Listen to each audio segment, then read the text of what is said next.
Hi, this is Coffee. I just wanted to update you guys and let you know that I am creating a new schedule for this podcast. Episodes will now be released Monday mornings, probably super early, 3 in the morning or something, or 5 in the morning or something. I think this is a better time slot for me and my schedule, and that way you guys will have the whole rest of the week to listen to it if you're going to work or going to school or whatever. I think it's just a better time to release it. Yeah, so going forward, including today, episodes will be released on Monday mornings. All right, now back to the episode.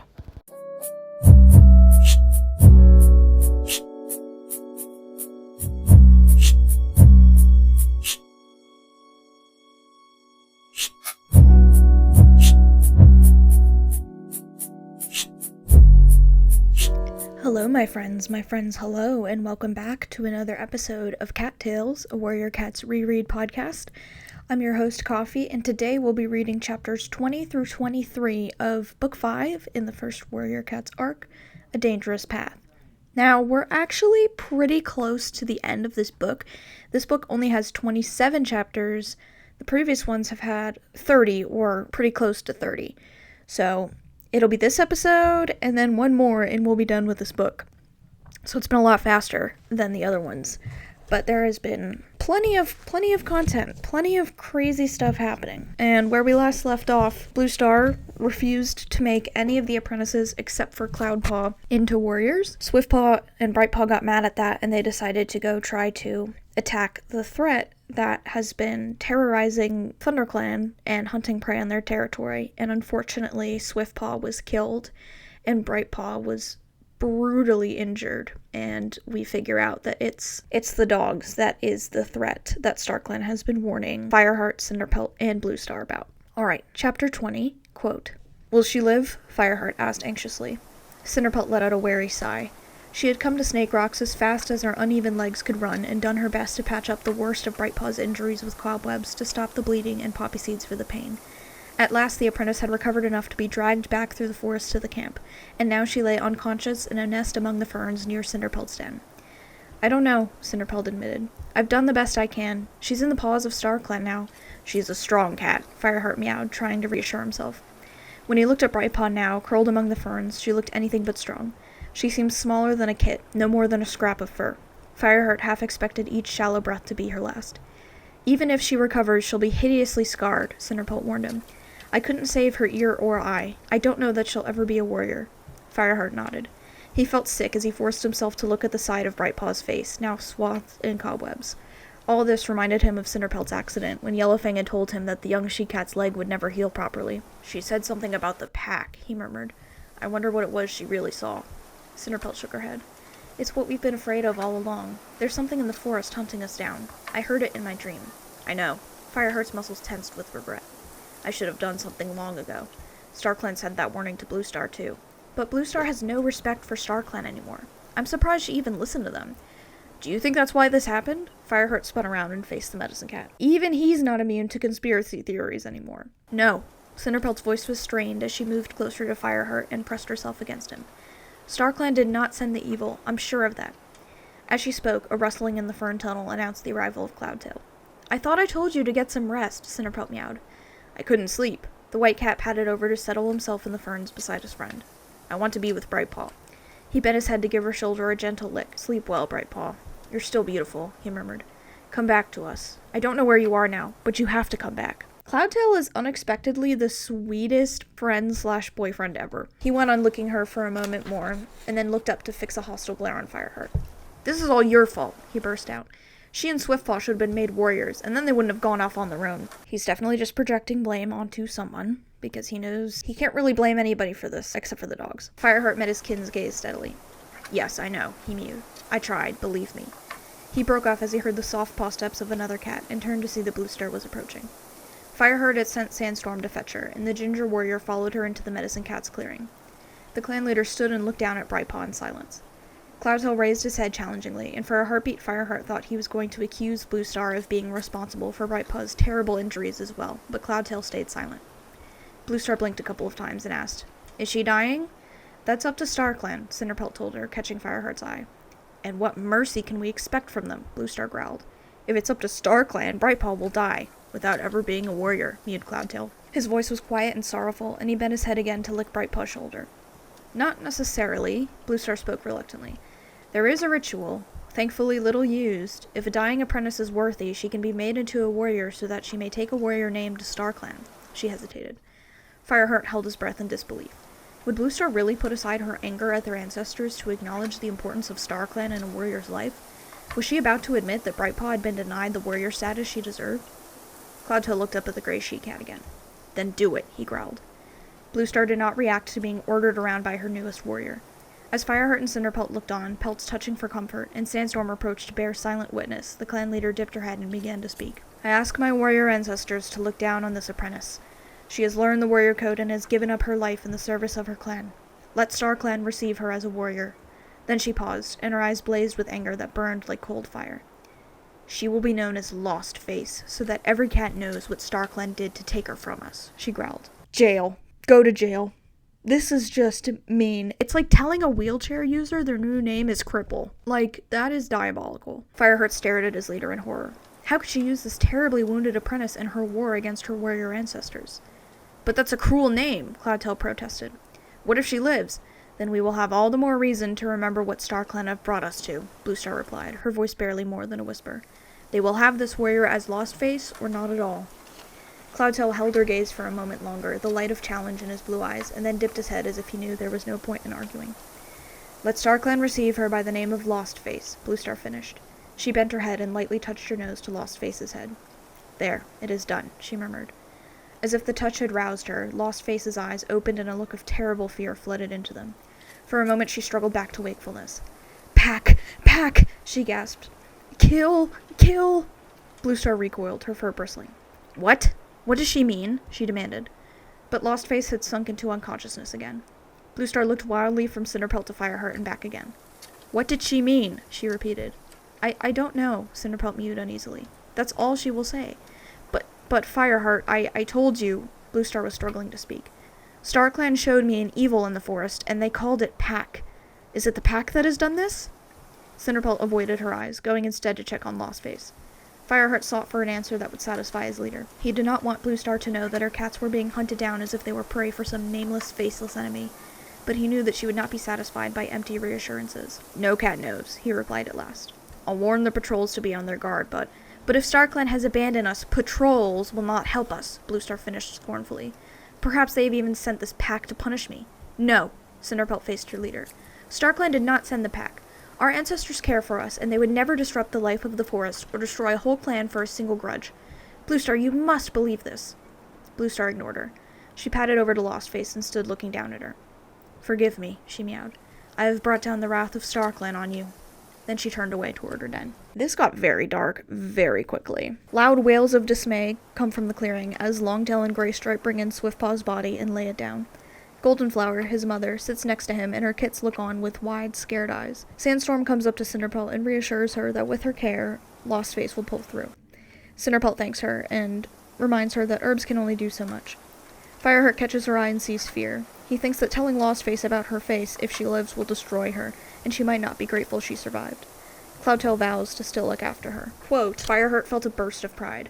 If only his former apprentice could show the same unquestioning loyalty to the warrior code, he would be one of the finest warriors in ThunderClan. Dude, enough. He's proven himself to be a real warrior. Let it go.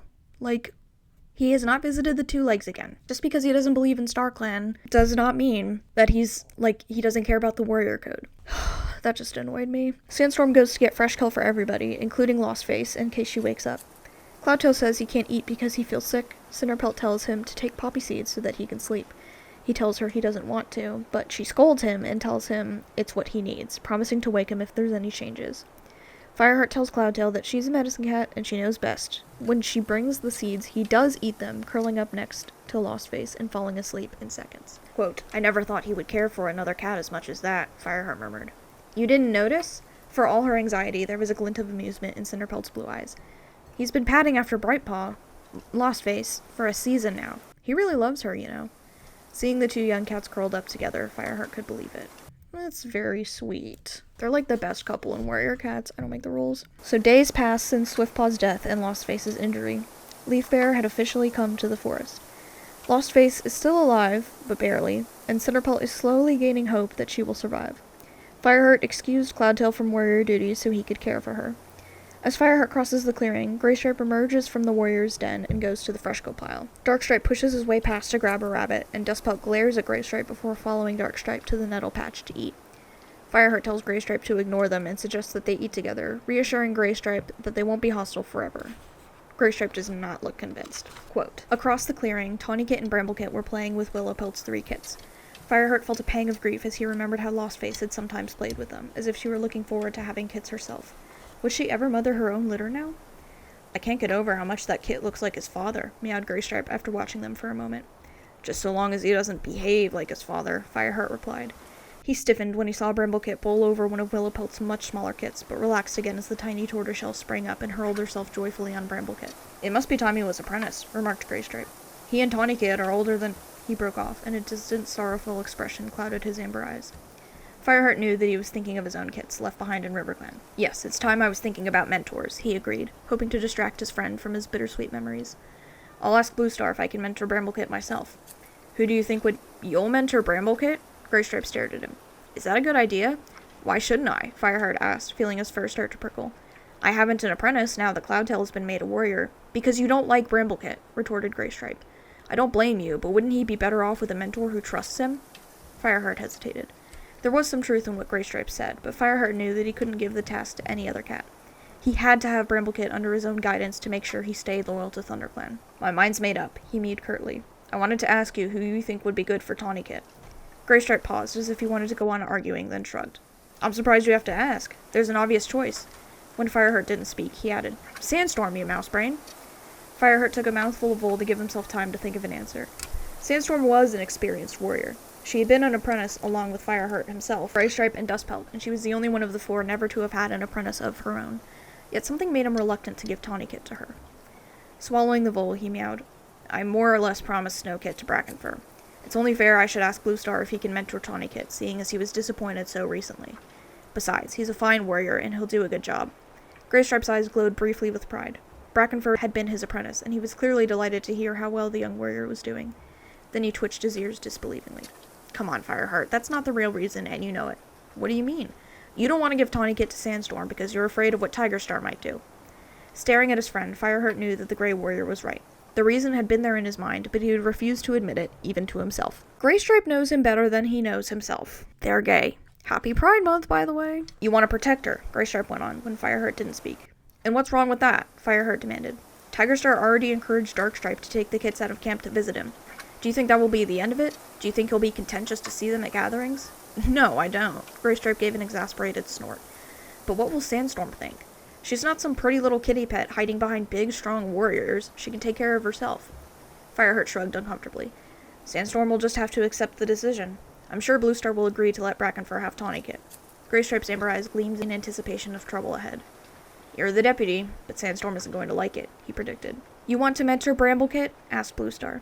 Fireheart stood in her den. He had just raised the question of the new apprentices, suggesting that they should hold the naming ceremony at sunset. Yes, he mewed, and Brackenfur to mentor Tawnykit. Bluestar gazed at him with narrowed eyes. A traitor to mentor the son of a traitor, she rasped. Clearly she had no interest in who should mentor Tawnykit. How suitable. Bluestar, there are no traitors in the clan now, Fireheart tried to assure her, pushing down his misgivings about Bramblekit. Bluestar gave a disdainful sniff. Do what you want, Fireheart. Why should I care what happens to this next of rogues? Girl, resign! Like, why are you still leader? Fireheart gave up his attempt to reason with her. Backing out of the den, he returned to the clearing. The sun was already going down, and the clan had begun to gather in anticipation of the ceremony. Fireheart spotted Brackenfur and called him over. I think you're ready for an apprentice, he announced. How would you like to mentor Tawnykit? Brackenfur's eyes glowed. Do you really mean it? He stammered. That would be great. You'll do a fine job, Fireheart meowed. Do you know what to do in the ceremony? He paused as Sandstorm appeared from the warrior's den and began walking toward him. Hang on, Brackenfur, he muttered hastily. I'll be back in a moment. Then he went to meet the pale ginger warrior. What's this Graystripe tells me? Sandstorm demanded as soon as he was in earshot. Is it true that you asked Bluestar if Brackenfur could mentor Tawnykit? Fireheart swallowed. Her green eyes were blazing with anger, and the fur on her shoulders bristled. Yes, it's true, he began. But I'm more experienced than he is. Fireheart resisted the urge to tell her the truth, so that Sandstorm knew he was doing it for her sake and for no other reason. but telling her that she wasn't going to mentor Tourniquet because he wanted to protect her from possible trouble with Tigerstar would make her even more furious. She would only think that he had judged her too weak to deal with the threat posed by the ShadowClan leader. "Well," Sandstorm insisted, "don't you think I'm capable of being a good mentor?" "It's not that at all," Fireheart protested. "Then what? Give me one good reason why I shouldn't mentor Tourniquet." "Because I—" Fireheart cast around desperately for something he could tell her. "Because I want you to lead extra hunting patrols. You're a brilliant hunter, Sandstorm. The best. And with Leaf Bear here, prey will be scarce again. We're really going to need you." As he spoke, he realized that what he said was true. Extra hunting patrols led by Sandstorm would be one way to solve the problem of feeding the clan through the bitter moons of Leaf Bear. Sandstorm, however, was not impressed. "You're just making excuses," she meowed scornfully. "There's no reason why I shouldn't lead hunting patrols and mentor Tourniquet. She's bright and fast, and I bet she turns out to be a brilliant hunter, too." "I'm sorry," Fireheart mewed. "I've already asked Brackenfur to take Tourniquet.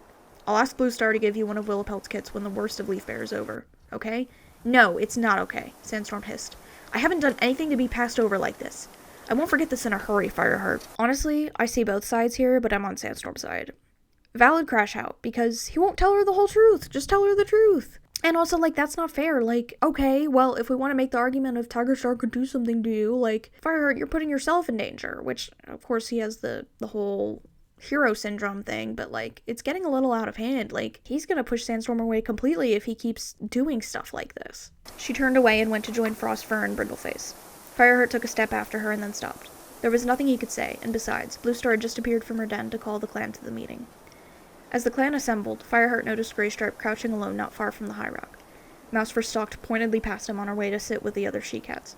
Frustrated at the way some of the clan still refused to accept Greystripe, Fireheart wanted to go over to reassure him, but he had to stay where he was, ready for his part in the ceremony. A moment later, Cloudtail and Whitestorm appeared from the fern tunnel leading to Cinderpelt's den and settled down alongside the Grey Warrior, to Fireheart's relief. Cinderpelt followed them out of the ferns and limped hurriedly over to Fireheart. As she drew closer, he saw that her blue eyes were sparkling. "Good news, Fireheart," she announced. "Lostface just woke up and managed to eat some fresh kill. I think she's going to be okay." Fireheart let out a delighted purr. "That's great, Cinderpelt." But for all his relief at the news, he couldn't help wondering how Lostface would cope when she learned that her face was so terribly injured. "She's already sitting up and trying to groom herself," Cinderpelt went on. "But she's still very shaky. She'll need to stay in my den for a few days yet." "Has she said anything about what attacked her?" Cinderpelt shook her head. "I tried to ask her, but it upsets her too much to think about it. She still cries out pack and kill in her nightmares." "The clan needs to know," Fireheart reminded her. "Then the clan will have to wait," Cinderpelt assured sharply. "Lostface needs peace and quiet if she's going to get better." "Fireheart, buddy, you gotta get a lot better at being empathetic. I get it's a stressful situation, but she literally just woke up after almost being killed. She is extremely traumatized. Let's be so for real here." Fireheart wanted to ask her when she thought Lostface would be fit to talk to him, but he had to pay attention to the ceremony as Goldenflower came out of the nursery, flanked by her two kits. Fireheart could see she had groomed both of them especially carefully. Tourniquet's ginger fur glowed like a flame in the dying sun, and Bramblekit's dark tabby pelt had a glossy sheen. As they approached the high rock, Tourniquet bounced around with excitement, but Bramblekit seemed calm, padding forward with his head and tail held high. Fireheart wondered if this was what Tigerstar had looked like when he had first been made an apprentice. Had he shown the same promise of courage and a long life in the service of his clan? Had his clan leader and his mentor had any idea of what he was destined to become? Bluestar called both kits forward to stand beside her at the foot of the high rock. Fireheart noticed that she was looking more alert than usual, as if even she could not be indifferent to the prospect of more warriors to fight for her clan. "Brackenfur," she began. "Fireheart tells me that you are ready for your first apprentice. You will be mentored to Tawnypaw." Looking nearly as excited as his new apprentice, Brackenfur stepped forward, and Tawnypaw ran up to meet him. "Brackenfur," Bluestar continued, "you have shown yourself to be a warrior of loyalty and forethought. Do your best to pass on these qualities to Tawnypaw." Brackenfur and Tawnypaw touched noses and withdrew to the side of the clearing, while Bluestar turned to Fireheart. "Now that Cloudtail is a warrior," she went on, "you are free to take on another apprentice. You will be mentored to Bramblepaw." Her eyes glittered as she gazed at Fireheart, and he realized with a flash of horror that she was suspicious of his motives in offering to train Tigerstar's son. Fireheart tried to meet his leader's icy gaze steadily. Whatever Bluestar thought, he knew that he was motivated by loyalty to his clan. Bramblepaw padded toward his mentor, and Fireheart went to meet him in the middle of the circle of cats. Looking down into the young cat's eyes, he felt both stirred and challenged by the blaze of enthusiasm there. "What a warrior he'll make," Fireheart thought, and then added silently, "If only he weren't Tigerstar's son." "So what if he is? He's a completely different cat." "Fireheart, you have shown yourself to be a warrior of rare courage and quick thinking," meowed Bluestar, her eyes narrowed. "I'm sure that you will pass on all you know to this young apprentice." Fireheart bent his head to touch noses with Bramblepaw. As he led the new apprentice back to the side of the clearing, Bramblepaw asked, "What do we do now, Fireheart? I want to learn everything. Fighting and hunting and all about the other clans." In spite of his misgivings, Fireheart had to admit that Bramblepaw clearly knew nothing about the old hostility between his mentor and his father. That was thanks to Goldenflower, who sat looking at them with an unreadable expression. Fireheart guessed she wouldn't be too pleased that he had chosen to train Tigerstar's son himself. And what would happen when Tigerstar found out?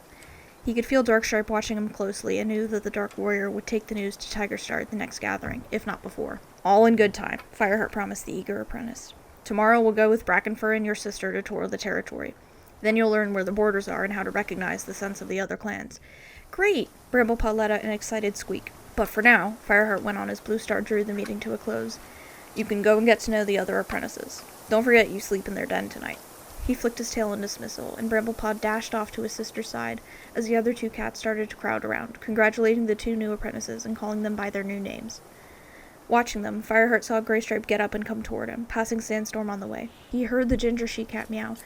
"Graystripe, aren't you sorry you weren't given an apprentice?" "In a way," Graystripe replied. He sounded awkward, shooting Fireheart a sideways glance as he spoke. "I can't expect one for a while, though. Half the clan haven't accepted me yet." "Then half the clan are stupid furballs," asserted Sandstorm, giving the Grey Warrior's ear a lick. Graystripe shrugged. "I know I'll have to prove my loyalty before I can mentor an apprentice again. And you'll have one soon," he added, as if he could read her mind, "when Willowpelt's kits are ready."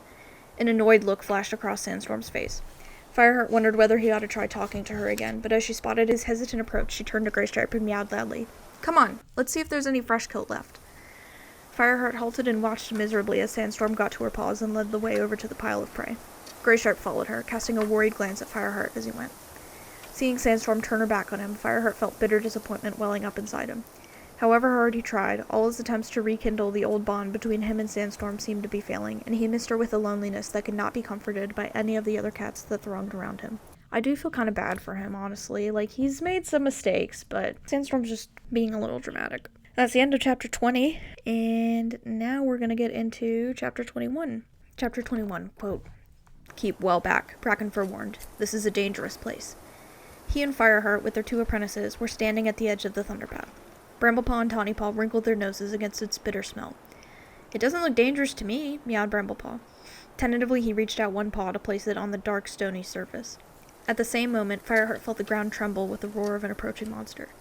"Get back!" he snarled. Bramblepaw leaped back into the safety of the verge as the monster flashed past, buffeting his fur with hot, stinking wind. He was quivering with shock. Tawnypaw's eyes were wide with astonishment. "What was that?" she mewed. "A monster," Fireheart explained. "They carry 2 legs in their belly, but they never leave the Thunderpath, so you're quite safe, as long as you stay away from it." He fixed Bramblepaw with a stern gaze. "When a warrior tells you to do something, you do it. Ask questions if you like, but afterward." Bramblepaw nodded, scuffling his paws. "Sorry, Fireheart." He was already recovering from the shock. Fireheart had to admit that many more experienced cats would have been terrified to find themselves so close to a monster. Since they had left camp that morning, Bramblepaw had shown himself to be brave, curious, and eager to learn. Sandstorm, Graystripe, and Whitestorm had gone out on the dawn patrol, while Fireheart and Brackenfur gave their apprentices the tour of the territory. Fireheart had found himself moving with extra stealth along the once familiar trails, haunted by shadows and afraid at any moment that he would come face to face with a dark presence in the forest. He had kept well away from Snake Rocks, unwilling to risk that accursed place with 2 new apprentices. Soon, he knew, he would have to do something about the threat that lurked there, but he was waiting until Lostface was well enough to tell them exactly what had attacked her, and deep down, Fireheart couldn't help wondering if, even when they knew, his warriors would be able to deal with it. "What's over there?" Tawnypaw flicked her tail at the part of the forest on the other side of the Thunderpath. "That's ShadowClan territory," Brackenfur told her. "Can you smell their scent?" A chill breeze was carrying the scent of ShadowClan toward them. Bramblepaw and Tawnypaw opened their mouths to taste it.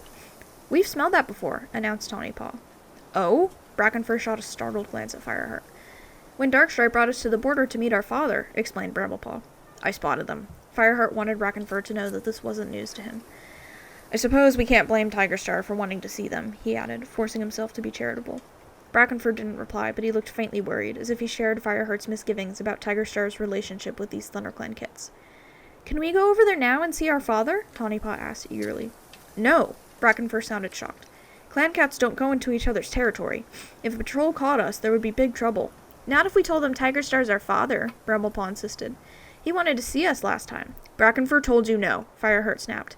"And if I catch either of you setting one paw across the border, I'll have your tails off." Alright, man, chill out. Tawnypaw jumped back as if she thought she was going to carry out the threat there and then. Bramblepaw's amber eyes searched Fireheart's face for several heartbeats. Fireheart? He meowed hesitantly. There's something else, isn't there? Why will no cat talk to us about our father? Why did he leave ThunderClan? Fireheart stared down at his apprentice. He couldn't see any way of avoiding such a direct question. Long ago, he had promised Goldenflower that he would tell her kits the truth, but he had hoped for a bit more time to think out exactly what he would say. He exchanged a quick glance with Brackenfur, and the younger warrior murmured, "If you don't tell them, some other cat will." He was right, Fireheart realized. The time had come for him to fulfill his promise to Goldenflower. Clearing his throat, he meowed, "Alright, let's find a place to rest, and I'll tell you." He retreated several rabbit hops from the thunderpath until he came to a dip in the ground sheltered by a few clumps of fern, brown and broken now in the frosts of Leafbear. The two apprentices followed, their eyes wide and curious. Fireheart checked that there was no smell of dog before settling down in a patch of dry grass, tucking his paws under his chest. Brackenfur remained at the top of the slope, keeping watch for danger, from the dog or from ShadowClan territory so close by. "Before I tell you about your father," Fireheart began, "I want you to remember that ThunderClan is proud of you. You'll both make fine warriors. What I'm going to say now won't make any difference to that." The apprentice's curiosity changed to uneasiness as they listened. Fireheart knew they must be wondering what was coming next. "Tigerstar is a great warrior," he went on, "and he always wanted to be leader of a clan. Before he left ThunderClan, he was deputy." Bramblepaw's eyes glowed excitedly. "When I'm a warrior, I'd like to be deputy too." Fireheart's fur prickled at this evidence of his apprentice's ambition, so like Tigerstar's. "Be quiet and listen." Bramblepaw dipped his head obediently. "As I said, Tigerstar has always been a great warrior," Fireheart continued, forcing each word into the cold air. "But there was a fight with RiverClan over Sunning Rocks, and Tigerstar used the battle to kill Redtail, who was the ThunderClan deputy then. He blamed a RiverClan warrior, but we found out what really happened." He paused. Both apprentices were staring at him with disbelief and horror in their eyes. "You mean, he killed a cat of his own clan?" Tawnypaw faltered. "I don't believe it." Bramblepaw let out a desperate cry. "It's true," Fireheart meowed, feeling sick with the effort of telling these kits the truth about their father's treachery in a way that was loyal to their mother's insistence that the account be unbiased and would not alienate the kits from their birth clan. "He hoped he would be made deputy in Redtail's place, but Bluestar chose a cat called Lionheart instead." "Tigerstar didn't kill Lionheart as well?" asked Bramblepaw, his voice quavering. "No, he didn't. Lionheart died in a battle with ShadowClan. Tigerstar became deputy then, but that wasn't enough for him. He wanted to be leader." He paused again, wondering how much to say. No need to burden these apprentices, he decided, with the tale of how Cinderpelt had been injured in a trap set by Tigerstar for Bluestar, or Tigerstar's attempts to murder Fireheart himself. "He gathered a band of rogues from the forest," he continued. "They attacked ThunderClan, and Tigerstar tried to kill Bluestar." "Kill Bluestar?" Tawnypaw gasped. "But she's our leader!" "Tigerstar thought that he could make himself leader in her place," Fireheart explained, keeping his voice carefully neutral. "The clan sent him into exile, and that's when he joined ShadowClan and became their leader." The two apprentices looked at each other. "So our father was a traitor?" mewed Bramblepaw softly. "Well, yes," Fireheart replied, "but I know it's hard to think about that.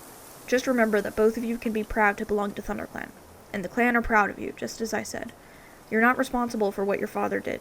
You can be great warriors, completely loyal to your clan and the warrior code. All things considered, he handled this very well." "But our father wasn't loyal," Tawnypaw mewed. "Does that mean he's our enemy now?" Fireheart met her scared gaze. "All cats from other clans have to have their own interests at heart," he told her gently. "That's what clan loyalty means. Your father is loyal to ShadowClan now, just as it is your duty to be loyal to ThunderClan." There was silence for a few heartbeats, and then Tawnypaw drew herself up and gave her chest fur a few quick licks. "Thank you for telling us, Fireheart. Is it really true that the rest of the clan are proud of us?" "It really is," Fireheart assured her. "Don't forget, the clan discovered all this when you two were only newborns. And they've never wanted to punish you, have they?" Tawnypaw blinked gratefully at him. Glancing at Bramblepaw, Fireheart saw that he was gazing up at the sky between the arching fronds of fern. There was no reading the emotion in his amber eyes. "Bramblepaw?" Fireheart meowed uneasily. The young cat did not respond. Wanting to reassure him, Fireheart went on. "Work hard and be loyal to your clan, and no cat will blame you for what your father did." Bramblepaw's head whipped around. His eyes glared at his mentor with all the hostility that Fireheart had once seen in Tigerstar. He had never looked more like his father. "But that's not true, is it?" he hissed. "You blame us. I don't care what you're saying now. I've seen the way you look at me. You think I'll be a traitor just like he was. You'll never trust me, whatever I do." "Oop. Fireheart needs to get better at masking." Fireheart can't deny Bramblepaw's accusation. His apprentice runs off, and Tawnypaw follows, casting a scared glance back at him. Brackenfur asks if they're ready to go, and Fireheart is ready, but his heart is heavy as he follows the apprentices, wondering if he did the right thing. So Fireheart keeps watch as he and Brackenfur lead their apprentices back through the forest. There's no sign of dogs or indicators that they've been there, which makes Fireheart even more afraid. He decides to talk to Lostface as soon as he can. The next morning, Fireheart enters the clearing to find the Dawn Patrol getting ready to leave. Before he reaches the entrance, he hears Sandstorm tell Graystripe she's going to wait at the top of the ravine, exiting camp. Sadness washes over Fireheart as the last of her scent fades. Graystripe reassures him that she'll come around, but Fireheart is not convinced. He lets the rest of the patrol follow Sandstorm, grateful that at least Dustpelt is okay, that Graystripe is on patrol with them. Quote, Fireheart padded across the clearing to Cinderpelt's den. Lostface was seated in a patch of sunlight with Cloudtail beside her, gently washing her. The wounds along her sides were healing cleanly, and her ginger and white fur was beginning to grow back. And as he approached, Fireheart thought for a single heartbeat that she was almost back to normal. Then she lifted her head, and for the first time he saw the damaged side of her face without its covering of cobwebs. Freshly healed scars were stretched across Lostface's cheek, bare flesh where no fur would ever grow. Her eye was gone, and her ear was reduced to a few shreds. Fireheart realized how dreadfully apt the name Lostface was, and remembered her as she had been before, bright and lively. Anger burned deep in his belly. Somehow he must drive this evil out of the forest. Lostface let out a faint whimper as Fireheart approached, and shrank closer to Cloudtail. It's okay, Cloudtail mewed softly. It's only Fireheart. Looking up at his former mentor, he explained. You came up on her blind side. She's scared when cats do that, but she's getting better every day. That's right, agreed Cinderpelt, emerging from her den. Limping over to Fireheart so she could speak to him without Lostface overhearing, she went on. To be honest, there's not much more I can do for her. She just needs time to get strong. How long? Fireheart asked. I need to talk to her, and it's time Cloudtail was going back to his warrior duties. I know Sandstorm wants him for her hunting patrol. He gave his kin a sympathetic glance, still admiring him for his loyalty to Lostface. Cinderpelt shrugged. I'll have to let Lostface decide when she feels ready to leave my den. Have you thought about what's going to happen to her now? Fireheart shook his head. Officially, she's a warrior, and you think she'd be happy among you ruffians in the warrior's den? Cinderpelt let out a mew of exasperation. She still needs someone to look after her. I think she could go and live with the elders, at least while she's getting stronger. It was Cloudtail who spoke. He had padded over to join Fireheart and the medicine cat. Speckletail is still grieving in the elder's den for Snowkit. It would do her good to have another cat to care for. That's a brilliant idea, Fireheart meowed warmly. I'm not sure, Cinderpelt objected. What's Speckletail going to think? You know how prickly and proud she is. She wouldn't like the idea that you were doing her a favor by trying to distract her from Snowkit's death. Leave Speckletail to me, Fireheart meowed. I'll tell her that she's doing me a favor by looking after Lostface. That might work, agreed Cinderpelt. And when Lostface is a bit better, she could help the elders and free up the apprentices for other duties. Let's ask her, meowed Cloudtail. He bounded back to Lostface's side and pressed close to her. Lostface, Fireheart wants to talk to you. Fireheart followed. Lostface, it's Fireheart. Her ravaged face turned slowly toward him. Would you like to go and stay with the elders for a while? He suggested. It would be a load off my mind if you could help look after them. The apprentices have too much to do as it is. Lostface gave a nervous start and looked at Cloudtail with her one good eye. I don't have to, do I? I'm not an elder. Cloudtail pressed his muzzle against her wounded face. No one will make you do anything you don't want to, but you'd be doing me a favor, Fireheart added quickly. Speckletail's still grieving for Snowkit, and it will do her good to have a young, energetic cat around. As Lostface still hesitated, he went on. It's just until you get your strength back. And when you're strong again, I'll help you train, Cloudtail added. I'm sure you'll be able to hunt with your good eye and ear. It'll just take a bit of practice. Lostface's eye began to glow with hope, and she nodded slowly. All right, Fireheart. If that's the best way I can be useful. It is, I promise. And Lostface? Fireheart crouched down beside her and gave her a reassuring lick. Is there anything you can tell me about that day in the forest? Did you see what attacked you? Lostface's flicker of confidence died, and she shrank back against Cloudtail again. I don't remember, she whimpered. I'm sorry, Fireheart, I don't remember. Cloudtail licked her head comfortingly. It's all right. You don't have to think about it now. Fireheart tried to hide his disappointment. Never mind. If you do think of anything, tell me right away. Bro, like, she's traumatized. Relax, please. I'll tell you one thing, Cloudtail growled. When we find out who did this to her, I'll make crow food of them, I promise you that. That's the end of Chapter 21. Chapter 22. More days pass, and now Bluestar leads her clan to the gathering. Bluestar had insisted on going and leading it, claiming she doesn't trust Fireheart to lead the clan. Graystripe had begged to come as well. Fireheart knew it was risky and asked Bluestar anyway, who didn't care if he came or not, since according to her, every cat in the clan is a traitor anyway. So she's still very hung up on this notion that everyone is going to betray her. Quote, Now Fireheart bunched together with the other ThunderClan warriors to follow Bluestar down the slope. As they emerged into the hollow, the first thing he saw was Tigerstar and Leopardstar sitting side by side, watching approvingly as a group of their apprentices scuffled playfully with each other. Fireheart's fur crawled as he saw those two together. He still had no evidence that Tigerstar was plotting revenge on his former clan, but Leopardstar would certainly be feeling hostile after her clan's defeat at Sunning Rocks. "You've done a good job there," meowed Leopardstar to her companion. "Those are strong young cats, and they've learned their fighting moves well." A purr rumbled in Tigerstar's chest. "We've made some progress," he agreed, "but there's a long way to go yet." A pair of tumbling apprentices rolled right up to their leader's paws, and Leopardstar shifted backwards to give them more room. The young StarClan cats were certainly muscular and well-fed, Fireheart thought. He could hardly believe they were the same scrawny creatures who had almost died when the sickness swept through their clan. He exchanged an uneasy glance with Graystripe. Sooner or later, he was sure, ThunderClan would have to meet these skilled fighters in battle. At a word from Tigerstar, the apprentices stopped their playful skirmish and sat up, licking their ruffled fur. The two leaders began to make their way toward the Great Rock. Fireheart spotted Bluestar already waiting at its base, but he couldn't see Tallstar, the Wind Clan leader. As the ThunderClan cats dispersed to meet with warriors and other clans, he noticed Graystripe hurrying up to a plump, bracken-colored she-cat and caught the scent of RiverClan from her. Fireheart felt a pang of anxiety as he watched his friend. He trusted Graystripe absolutely, even though he would always have one paw on RiverClan while his kits were there. But several ThunderClan warriors would doubt his loyalty if they saw him so eager to talk to a RiverClan cat. "Mosspelt, how are you?" Graystripe greeted the she-cat. "How are Featherkit and Stormkit?" "Featherpaw and Stormpaw now," replied Mosspelt proudly. "They've just been apprenticed." "That's great!" Graystripe's yellow eyes were glowing as he turned to Fireheart. "Did you hear what Mosspelt said? My kits are apprentices now." He glanced around. "They're not here, are they?" Mosspelt shook her head. "They're too newly apprenticed for that. Maybe next time. I'll tell them you were asking after them, Graystripe." "Thanks." Graystripe's excitement faded and was replaced by anxiety. "What did they think when I didn't come back from the battle?" "Once they knew you weren't dead, they coped well," replied Mosspelt. "Come on, Graystripe, it wasn't much of a shock. Every cat in RiverClan knew you would go back eventually." Graystripe blinked in surprise. "Really?" "Really. All the time you used to spend mooning around on the border or looking across the river. All the stories you told those kits about what you and Fireheart used to get up to when you were apprentices. It wasn't hard to see that your heart had never left ThunderClan." Graystripe blinked again. "I'm sorry, Mosspelt." "Nothing to be sorry for," retorted Mosspelt briskly. "And you can be sure that your kits will be well cared for. I'll keep an eye on them, and Mistyfoot and Stonefur are mentoring them. Giving half-clan warriors half-clan apprentices is crazy work." "They are?" Graystripe's eyes lit up again. "That's great." Fireheart felt a pang of misgiving. Mistyfoot and Stonefur were both fine warriors, but he wondered why they had agreed to mentor Graystripe's kits. Mistyfoot had been a good friend to their mother Silverstream, and so she might be expected to take an interest. But she and her brother had reacted with such hostility when he told them that Bluestar was their mother, that Fireheart was surprised they wanted anything to do with kids who were half ThunderClan. Or was it possible that they wanted to teach the kits to be especially hostile toward their father's clan?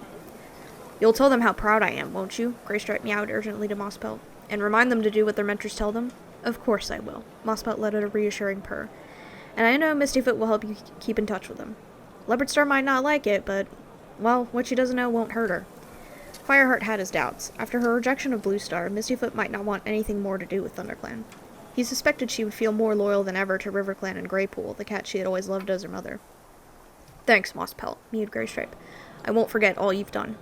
He looked around as yowling sounded from the top of the Great Rock to signal the start of the meeting. Turning, Fireheart saw that all four leaders were now assembled, their pelts shining in the moonlight as they stood looking down at the cats below. He paid little attention as the leaders formally opened the meeting.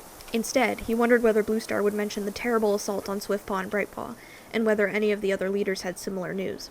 Fireheart almost hoped that they had, because that would prove that the dark force in the forest was not a threat to ThunderClan alone, and so had not been sent by StarClan to punish Bluestar's challenge to them. Fireheart couldn't help thinking it was something greater even than that, a huge shadow that encompassed the whole forest, something that did not know the warrior code and regarded the cats merely as its prey. When Tallstar had finished, Tigerstar stepped forward. He gave a quick summary of how ShadowClan's training program was progressing, that another new litter of kits had been born, and that 3 apprentices had been made into warriors. "ShadowClan grows strong again," he finished. "We are ready to take a full part in the life of the forest." Fireheart wondered if that meant ready to attack our neighbors. He waited with a sinking heart for Tigerstar to make a case for expanding his territory. The ShadowClan leader had paused and was gazing down at the assembled cats as if he had something particularly important to say. "I have a request to make," he began. "Many of you know that when I left ThunderClan, 2 kits of mine were in the nursery. They were too young then to travel, and I am grateful to ThunderClan for the care they've given them. But now it's time for them to join me in the clan where they rightfully belong. Bluestar, I ask that you give me Bramblepaw and Tawnypaw." So that's not really how that works, buddy. Yowls of protest from ThunderClan warriors broke out before Tigerstar had finished speaking. Fireheart was too stunned to join in. He had been concerned all along that meeting with his kits at gatherings would not be enough for Tigerstar, but he had never expected a public demand for the kits to be handed over to ShadowClan. Bluestar drew herself up and waited for the noise to die away before she replied. "Certainly not," she meowed. "These are ThunderClan kits. They are apprentice now, and they will stay where they belong." "In ThunderClan," Tigerstar challenged her. "I think not, Bluestar. The kits belong with me, and my warriors will take care of their apprentice training." By that argument, Fireheart thought, Graystripe's kits should be returned to ThunderClan, although he guessed that Bluestar wouldn't want to reopen that debate with RiverClan. He was relieved to see that Bluestar was not going to back down easily. "Your concern is natural, Tigerstar, but you can be sure that the kits will receive the best possible training in ThunderClan." Tigerstar paused again, his gaze sweeping around the clearing, and when he spoke again, it was not just to Bluestar, but to the whole audience of cats. "The ThunderClan leader tells me how well my kits will be trained under her guidance, but ThunderClan have a poor record in looking after their young cats. One kid carried off by a hawk, one apprentice savaged to death, and another permanently crippled when they were sent out alone without a warrior. Does any cat wonder that I'm concerned about the safety of my kits?" "How does he know all that?" Gasps of horror came from all around the clearing. Fireheart gaped up at the ShadowClan leader. How had Tigerstar learned about Swiftpaw and Brightpaw?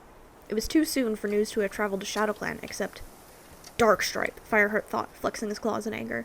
That treacherous warrior must have gone straight to Tigerstar and blurted out everything. Well, that answers my question. In his fury, Fireheart missed Bluestar's reply, and when he made himself concentrate, Tigerstar was speaking again. "I don't see what's so difficult," he meowed smoothly. "After all, it won't be the first time the ThunderClan has handed over kits to other clans. Will it, Bluestar?" "Oh no!" Fear clenched in Fireheart's belly. Tigerstar was referring obliquely to Mistyfoot and Stonefur. Greypool had told Tigerstar that they had been born in ThunderClan. Fireheart thanked StarClan that Tigerstar did not know the names of the kits or who their mother was, but what little he knew was more than the rest of ThunderClan. Fireheart glanced sideways at Stonefur, sitting only a couple of tail lengths away. The blue-gray Tom had drawn himself up, his head erect, and he was staring up at the great rock. His gaze was not fixed on Tigerstar, Fireheart noticed, but on Bluestar, and the expression in his eyes was one of pure hatred. Digging his claws into the ground, Fireheart waited for the ThunderClan leader's response. He could see how shaken she was, and when she managed to reply, every word seemed to catch in her throat like thorns. "The past is the past. We must judge each situation on its own merits. I will think carefully about what you say, Tigerstar, and give you my answer at the next gathering." Fireheart doubted that Tigerstar would consent to wait for a whole moon, but to his surprise, the ShadowClan leader dipped his head and stepped back a pace. "Very well," he agreed. "One more moon, but no longer." And that is the end of chapter 22. Unfortunately, I'm not surprised she's willing to think about it. She thinks every cat in her clan is a traitor, probably including apprentices, especially Tigerstar's kits. So while this is very worrisome that she's even thinking about it, it's not entirely surprising. Alright, now we're going to get into chapter 23, our last chapter for today. Fireheart is leading Cloudtail, Lostface, and Graystripe through Tall Pines to go visit Princess. Cloudtail had convinced Lostface to get out of her den, so she came along, albeit very jumpy, but being very brave about being out in the forest again, for the first time since she had been attacked. When they came inside of the fence at the end of the two-leg gardens, Fireheart signaled with his tail for his companions to stop. He could not see Princess, but when he opened his mouth to taste the air, he caught her scent. "Wait here," he told the others. "Keep a lookout and call me if there's trouble." Checking again to make sure there were no fresh scents of dogs or two-legs, he raced across the stretch of open ground and leaped up to the top of Princess's fence. A flash of white among the bushes in her garden alerted him, and a moment later his sister appeared, picking her way fastidiously across the wet grass. "Princess!" he called softly. Princess halted and looked up. As soon as she saw Fireheart, she bounded over to the fence and scrambled up to sit beside him. "Fireheart!" she purred, pressing herself against him. "It's so good to see you! How are you?" "I'm fine," Fireheart replied. "I brought you some visitors. Look." He pointed with his tail to where the other three cats were crouching on the edge of the trees. "There's Cloudpaw!" Princess exclaimed delightedly. "But who are the others?" "That big gray Tom is my friend Graystripe," Fireheart told her. "You don't need to worry. He's much gentler than he looks. And the other cat," he flinched, "is called Lostface." "Lostface?" Princess echoed, opening her eyes wide. "What a horrible name! Why did they call her that?" "You'll see," Fireheart mewed grimly. "She's been badly hurt, so be kind to her." He jumped down from the fence, and after a moment's hesitation, Princess followed him and padded across to where the three cats waited. Cloudtail ran out to meet his mother, leaving Graystripe with Lostface, and touched noses with her. "Cloudpaw, it's ages since I've seen you," Princess purred. "You're looking wonderful, and haven't you grown?" "You've got to call me Cloudtail now," her son announced. "I'm a warrior." Princess let out a little trill of joy. "A warrior already? Cloudtail, I'm so proud of you!" While the Tabby Queen eagerly questioned her son about his life in the clan, Fireheart did not forget that danger might be near. "We can't stay long," he meowed. "Princess, have you heard anything about a dog loose in the forest?" Princess turned to him, her eyes wide and scared. "A dog? No, I don't know anything about that." "I think that might have been what the two legs were looking for that day Sandstorm and I met you in Tall Pines," Fireheart went on. "I don't think you should come into the forest alone anymore, not for the time being anyway. It's too dangerous." "Then you're in danger all the time," mewed Princess. Her voice rose in distress. "Oh, Fireheart." "There's nothing for you to worry about." Fireheart tried to sound confident. "Just stay in your garden. The dog won't bother you there." "But I worry about you, Fireheart and Cloudtail. You haven't gotten us to—" "Oh!" Princess had just caught sight of Lostface's damaged side and could not restrain a squeak of horror. Lostface heard her and crouched closer to the ground, uneasiness showing in her bristling fur. "Come and meet Lostface," Cloudtail meowed, giving his mother a hard stare. This is like when little kids stare at disabled people because they've never seen anything like this before in their lives. Like, it's not funny, but, like, I can't really blame Princess for having that reaction if she's never seen anything like that before. And it's not like cats have the internet, where they can, like, see different types of disabilities. Nervously, Princess took the few paces that brought her to where Graystripe and Lostface waited. Graystripe nodded to her in greeting, and Lostface gazed up at her with her one good eye. "Oh my goodness, whatever happened to you?" Princess blurted out, her paws working on the ground. "Lostface went out to tackle the dog," Cloudtail answered. "She was very brave." "And it did that to you? Oh, you poor thing!" Princess's eyes were huger still as she took in the full horror of Lostface's injuries. The ravaged face, the lost eye, and the shredded ear. "And the same thing could happen to any of you." Fireheart gritted his teeth. His sister was saying all the wrong things, and Lostface was gazing at her with deep sadness in her remaining eye. Cloudtail pressed his flank against her and nosed her comfortingly.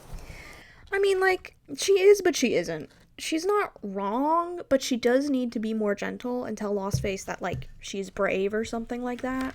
Like, she doesn't need to make a gigantic deal about it." "It's time we were going," Fireheart decided. "Cloudtail just wanted to give you his news. You better get back into your garden." Yes, I will." Princess backed away, her eyes still fixed on Lostface. "You'll come and see me again, Fireheart?" "As soon as I can," he promised, and added silently, "alone." Princess retreated another pace or two, then turned and dashed for her fence, swarming up it and pausing briefly at the top to meow, "Goodbye!" before vanishing into the safety of her garden. Cloudtail uttered a long breath. "That went well," he meowed bitterly. "You can't blame Princess," Fireheart told him. "She doesn't really understand what clan life is all about. She's just seen some of the worst of it, and she doesn't like it." Graystripe grunted. "What can you expect from a kitty pet? Let's get home." Cloudtail gently nosed Lostface. As she got to her paws, the young cat mewed timidly. "Cloudtail, Princess looked as if she were scared of me. She broke off, swallowed, and began again. "I want to see myself. Is there a puddle nearby I can look into?" Fireheart felt a pang of sorrow for the young she-cat, and admiration at her courage in facing what she had become. He turned his eyes to Cloudtail, willing to be guided by the younger cat on what they should do next. Cloudtail looked around for a moment, then pressed his muzzle against Lostface's shoulder. "Come with me," he meowed. He led her to where some of the previous night's rain still lay in a puddle among the roots of a tree, and nudged the ginger and white she-cat to the edge of the shining water. Together they stood looking down. Cloudtail did not flinch away from what he saw reflected there, and Fireheart felt another rush of warmth toward his former apprentice. Lostface stood rigid for several heartbeats, gazing into the water. Her body stiffened and her single eye opened wide. "Now I see," she mewed quietly. "I'm sorry if the other cats feel upset when they look at me." Fireheart watched as Cloudtail turned her away from the terrible sight and covered the injured side of her face with slow, gentle licks. "You're still beautiful to me," he told her. "You always will be." He's actually the best ever. I'm so proud of his character development and his skills with handling this. He's being very mature. So Fireheart, your argument about him, like, maybe not being a true warrior is completely false. Fireheart felt almost overwhelmed by his pity for the young she-cat, and his pride in Cloudtail for being so faithful to her. Padding over to them, he meowed. "Lostface, it doesn't matter what you look like. We're still your friends." Lostface tipped her head to him gratefully. "Lostface," Cloudtail spat suddenly. The venom in his voice startled Fireheart. "I hate that name," he hissed. "What right does Bluestar have to remind her of what happened every time a cat speaks to her? Well, I'm not going to use it again. And if Bluestar objects, she can go and eat snails." Okay, loving this. Loving this. And as he should. Speak on it. Fireheart knew he ought to rebuke the young warrior for his disrespectful words, but he said nothing. He had a good deal of sympathy for Cloudtail's point of view. Lostface was a cruel name, a symbol of Bluestar's continuing war with StarClan, given without any thought for the cat who bore it. But the name had been given to the ginger and white she-cat in a formal ceremony watched by StarClan, and there was nothing Fireheart could do about it now. "Are we standing about here all day?" Graystripe asked. Fireheart heaved a deep sigh. "No, let's go." The time was coming when he and his warriors would have to confront whatever had turned them into prey in their own territory. So, Fireheart has another dream that he is in a forest clearing in New Leaf. He draws a deep breath and smells the sweet scent of spotted leaf. He calls out to her. He swears he can see eyes in the bushes and ferns, and a voice murmurs, "Remember the enemy that never sleeps." Okay, whatever that means. Fireheart remembers that the last time she told him that, it was the night before Tigerstar attacked the clan with the rogues. So, she's probably warning that Tigerstar is about to pull something again, if I had to guess. Thinking of Tigerstar makes him recall his request to hand over the kits. He would partly be relieved to see them go, but the code demands they belong to ThunderClan. And he would be relieved to see them go because he still is very biased against Tigerstar and doesn't want any reminders of him, which is completely unfair to those poor children. Fireheart, they are children. A rustle in the bedding behind him told Fireheart that Sandstorm was waking up. He cast an uneasy glance at her. "Sandstorm," he began. The ginger she-cat glared at him as she shook herself and stood up. "I'm going hunting," she spat. "That's what you want, isn't it?" Without waiting for a reply, she patted across the den and prodded Dustbolt. "Come on, you lazy furball," she meowed. "All the prey will die of old age before you get out there." Valid reaction, honestly. "I'll find Cloudtail for you," Fireheart offered hastily and slipped out of the den. Sandstorm clearly wasn't going to welcome any attempt to be friendly. The day was gray and cold, and as he paused to taste the air, a drop of rain stung him in the face. On the far side of the clearing, Bramblepaw and Tawnypaw were sitting with the other apprentices outside their den. "Bramblepaw, I'll take you hunting later," Fireheart called. His apprentice got to his paws, dipped his head in acknowledgement, and sat down again with his back to Fireheart.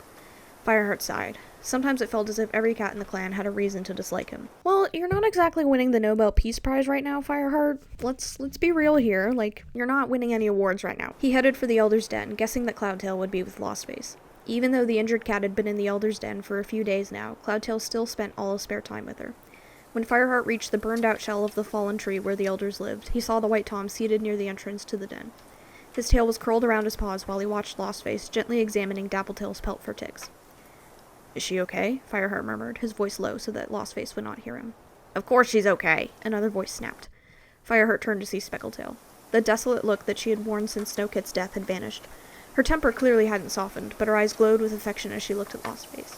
"She's a fine young cat. Have you found out what hurt her?" Fireheart shook his head. "It's a real help that you can look after her, Speckletail," he meowed. Speckletail sniffed. I sometimes get the feeling that she thinks she has to look after me." She looked sharply at Fireheart, and he was saved from having to answer by one eye. "Did you want something, Fireheart?" asked the elderly pale gray she-cat, looking up from her washing. "I was looking for Cloudtail. Sandstorm's ready to go out hunting." "What?" Cloudtail sprang to his paws. "Why didn't you say so? She'll claw my ears off if I keep her waiting." He dashed off. "Mousebrain," muttered Speckletail, but Fireheart suspected that she was as fond of the young warrior as all the elders. Saying goodbye to Lostface in one eye, he padded into the clearing in time to see Sandstorm leaving at the head of her hunting patrol. Brindleface was saying goodbye to them, gazing proudly at her foster kit. "You will be careful, won't you?" she mewed anxiously. "None of us know what's out there." "Don't worry," Cloudtail flicked her affectionately with his tail. "If we meet the dog, I'll bring it back for fresh kill." At the entrance to the camp, the patrol passed Longtail on his way in. The pale warrior was shaking as if with cold, and his eyes were staring. Instantly alarmed, Fireheart crossed the clearing to meet him. "What's happened?" he asked. Longtail shuddered. "Fireheart, there's something I have to tell you." "What's the problem?" As he drew closer, Fireheart caught an unexpected scent on Longtail's fur, the stench of the Thunderpath.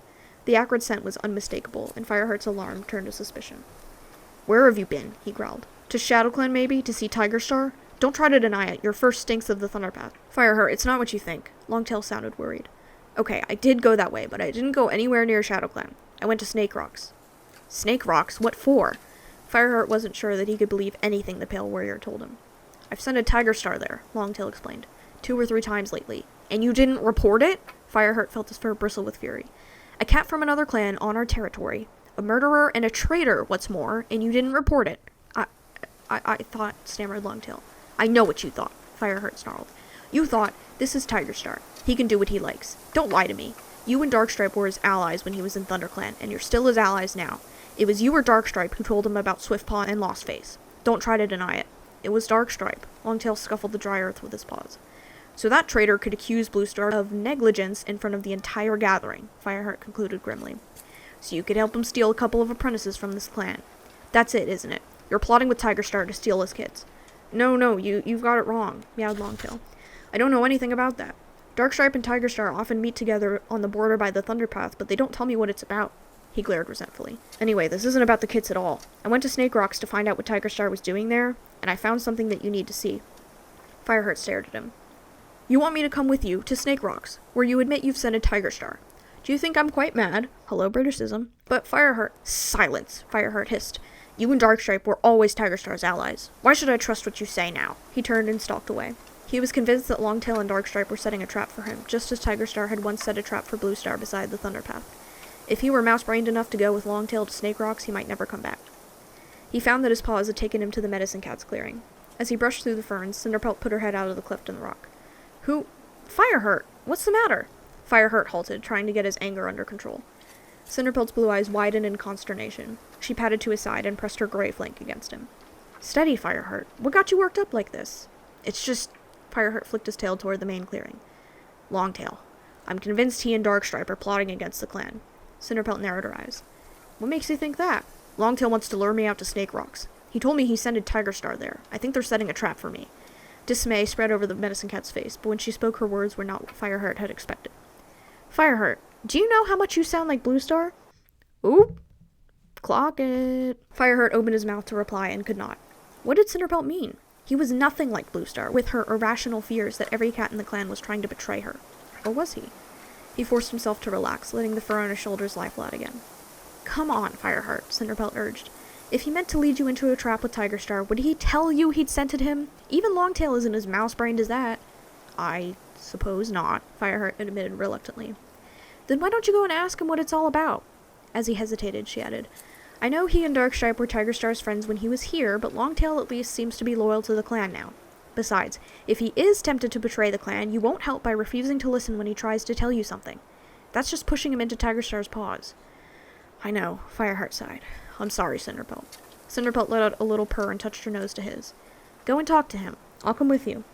She's actually the best character in this arc, and I'll die on that hill. Also, she's like the greatest best friend ever. Bracing himself, Fireheart headed out into the clearing again, looking around for Longtail. A chill ran through him as he realized that he might have already driven the pale warrior out in search of Tigerstar, but when he checked the warrior's den, he was there, crouched in a huddle with Whitestorm. Whitestorm, you've got to listen to me. Longtail was meowing as Fireheart and Cinderpelt entered. There was real fear in his voice.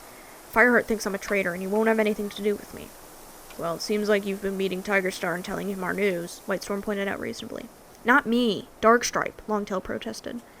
Whitestorm shrugged as if he weren't interested in arguing. All right, go on. What's the problem? There are dogs living at Snake Rocks, Longtail blurted out. Dogs? Have you seen them? Fireheart interrupted. Both his warriors looked up as he padded over to them, with Cinderpelt just behind. You're sure you want to hear? Longtail said accusingly. You're not going to charge me with plotting again, are you? I'm sorry about that, Fireheart mewed. Tell me about the dog. Dogs, Fireheart, meowed Longtail. A whole pack of them.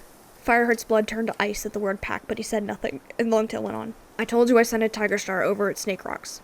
I thought I should warn him about the danger there, and I wanted to know what he was doing so far into ThunderClan territory. Well, I found out. He shuddered. Go on, Fireheart urged. He realized how wrong he had been. Longtail really did have important news to report. You know the caves? Longtail meowed. I was just coming up to them when I saw a Tigerstar, but he didn't see me. I thought he was stealing prey at first because he was dragging a dead rabbit along, but he left it on the ground just outside the cave entrance. He broke off, his eyes clouding with terror as he saw again something unseen by the other cats. And then? Whitestorm prompted. Then this creature appeared out of the cave. I swear it was the biggest dog I've ever seen. Forget the stupid things that come with 2 legs. This was huge. I only saw its front paws and its head. Enormous, slavering jaws, and you've never seen such teeth. Longtail's eyes were wide with the memory of fear. It snatched the rabbit and dragged it into the cave, he continued. And then the howling and the barking started. It sounded as if there were more dogs in there, all fighting over the rabbit. It was hard to understand what they were saying, but I think they were saying pack, pack, and kill, kill. The final piece of the puzzle has clicked into place. Fireheart stiffened, every limb locked in terror, and Cinderpelt mewed quietly. Those were the words in my dream, and what Lostface said, Fireheart added. He knew at last what terrible creatures had attacked the young she-cat. He remembered that StarClan had warned Bluestar about a pack. Longtail had discovered the true nature of the evil in the forest, the force that had turned the cats into prey, the hunters into hunted. Not a single dog, separated from its 2 legs, but a whole pack of savage creatures. Fireheart could not imagine where they had come from, but he knew that StarClan would never have unleashed such destruction and risked the balance of life in the whole forest. And you say Tigerstar fed these dogs? He questioned Longtail. What does he think he's doing? I don't know, the pale warrior admitted. When he dropped the rabbit, he jumped on top of the rock. I don't think the first dog saw him. Then he went away. You didn't speak to him? No, Fireheart, I didn't. He never knew I was there. I'll swear by anything you like. By StarClan, by the life of Bluestar, I don't know what Tigerstar is doing. His fear convinced Fireheart. He had been expecting an attempt by Tigerstar to steal the kits, but this was something far more complicated. How could he ever have imagined that the ShadowClan leader would give up his grudge against ThunderClan? He realized that he should have been more afraid of Tigerstar all along. Somehow he was linked to the dark force in the forest. Yet Fireheart didn't know what Tigerstar wanted with the dogs, or what advantage he could gain by feeding them. "What do you think?" he asked Whitestorm. "I think we need to investigate," meowed the older warrior grimly. "And I'm just wondering how much Darkstripe knows about all this." "So am I," agreed Fireheart. "But I'm not going to ask him. If he is in league with Tigerstar, he won't tell us anything useful." Rounding on Longtail, he added, "Don't you dare say a word to Darkstripe about this. Stay away from him." I will, Fireheart," the pale warrior stammered. "We still need to know why Tigerstar is taking such an enormous risk feeding fresh kill to these dogs," Whitestorm went on. "If you want to lead a patrol up to Snake Rocks, I'll come with you." Fireheart looked upward, judging the light. "It's too late today," he decided. "By the time we reach Snake Rocks, it would be getting dark. But we'll go at dawn tomorrow. I'll find out what Tigerstar thinks he's up to, if it's the last thing I do." And that is the end of chapter 23, and that is where we're going to end for today. So, Fireheart finally knows what the threat is. We've known this whole time, obviously, as the reader, and it's been kind of frustrating. Fireheart's a little slow. Bless his heart, he's a little slow. If Tigerstar can feed these dogs and not get slaughtered, he's probably trying to make friends with them to some degree, or he's maybe like training them to stay at Snake Rocks in the territory by feeding them, because the dogs will know that that's where they get their food, so they'll stay there, and then more ThunderClan cats will be killed. And I wonder how long he's been doing this for, because if this just started, I mean, that's still bad, but if he's been doing this for a while, that means it's his fault that the dogs are in the territory, and he indirectly killed Swiftpaw. We will see next time what Fireheart discovers at Sunning Rocks. It makes me nervous, and also next episode will likely be the last episode, unless it's like way too long, which I don't think it is. It's only 4 chapters, and it's 40 pages. Okay, this section we just read was way more than 40 pages, so we'll see what happens next time on Cat Tales. Thank you so much for joining me. Make sure to like and subscribe if you're on YouTube, and follow and rate me 5 stars on Spotify, Apple Podcasts, anywhere you get your podcasts. This helps me a lot to know that you like the podcast. Thank you so much for joining me. I will see you next week, and may StarClan light your path.